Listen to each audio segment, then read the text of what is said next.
ರಾಜ್ಯದಲ್ಲಿ ಅತಿ ಹೆಚ್ಚಿನ ಮಾನ್ಯತೆಯನ್ನು ಪಡೆದಂಥದ್ದು Mandya first grade college.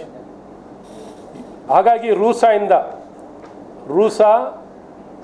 Start ಆಗಿದೆ UPA ಸರ್ಕಾರದಲ್ಲಿ ರೂಸಾ ಗೊತ್ತಿರಲಿ, ಮತ್ತು ಮಹಾರಾಣಿ ಕ್ಲಸ್ಟರ್ ಯೂನಿವರ್ಸಿಟಿ ಮತ್ತು ನೃಪತುಂಗ ಕಾಲೇಜು ಇಡೀ ರಾಜ್ಯದಲ್ಲಿ 3 ಅತಿ ಹೆಚ್ಚಿನ ಹೈಲಿ ರೇಟೆಡ್ ಕಾಲೇಜಸ್. ಈ ಹೈಲಿ ರೇಟೆಡ್ ಕಾಲೇಜಸನ್ನು ಮಂಡ್ಯದಲ್ಲಿ 7,000 ಅಡ್ಮಿಷನ್ ಇರೋವಂಥದ್ದು. ಇವರು ಇವತ್ತಿಗೆ ಅಲ್ಲಿ ಉಸಿರು ಕಟ್ಟುವಂಥ ಹೇಳಿದ್ನಲ್ಲ, ಪ್ರಾರಂಭ ಬಂದಿದ್ದಿನಿಂದನೂ ಮುಚ್ಚುತ್ತೀನಿ ಅಂತಲೇ ಹೇಳಿಕೆ ಕೊಟ್ಟಿದ್ದು.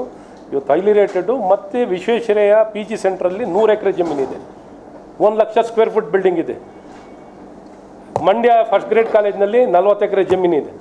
ಇವ್ರಿಗೇನಾರ ಮಾಹಿತಿ ಕೊರತೆ ಇದೆಯಾ, ತಿಳುವಳಿಕೆ ಕೊರತೆ ಇದೆಯಾ, ಅಥವಾ ದ್ವೇಷದ ರಾಜಕೀಯನ, ಅಥವಾ BJP ಸರ್ಕಾರದಲ್ಲಿ ಮಾಡಿರೋದನ್ನು ಹೇಗಾರ ಹಾಳು ಮಾಡಬೇಕು ಅನ್ನೋಂಥದ್ದು.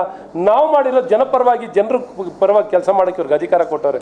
ಇದು ಬಿಟ್ಟು ಇವ್ರು ಪೊಲಿಟಿಕ್ಸ್, ಇವ್ರಿಗೇನು ಇವಾಗೆಲ್ಲ ಮಾಹಿತಿನೂ ಇದೆ ನೋಡಿ, ನಾವೇನು ಎಲ್ಲನೂ ನೋಡಿ ಕಳಿಸ್ಕೊಡ್ತಿರೋದೆಲ್ಲ.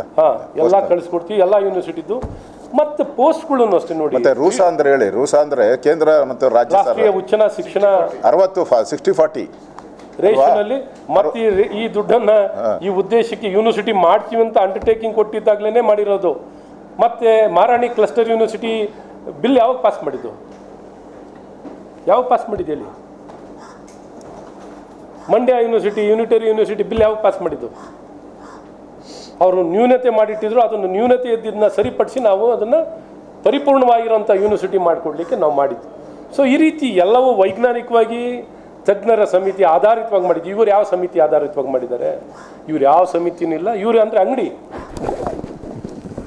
ಕೈಲಾಗದ ಏಡಿಗಳು, ರಾಜ್ಯದ ಅಭಿವೃದ್ಧಿಯ, ರಾಜ್ಯದ ಯುವಕರ ಭವಿಷ್ಯಕ್ಕೆ ವಿರುದ್ಧವಾಗಿರುವಂಥವ್ರು.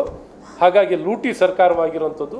ರಾಜ್ಯದ ಹಿತ ಕಾಪಾಡಲಿಕ್ಕೆ 4 ಲಕ್ಷ ಕೋಟಿಯಲ್ಲಿ ಹೊಸದಾಗಿ ಹಣ ಕೊಡ್ತಿರೋದಲ್ಲ, ಸ್ಯಾಂಕ್ಷನ್ ಪೋಸ್ಟನ್ನ ಅದು ಕೊಡಬೇಕಾದ್ರೆ ಸಂಬಳನ 330 ಕೋಟಿ ಖರ್ಚಾಗುತ್ತೆ ಅಂತ ಹೇಳ್ಕೊಂಡ್ರೆ ಹೇಗೆ?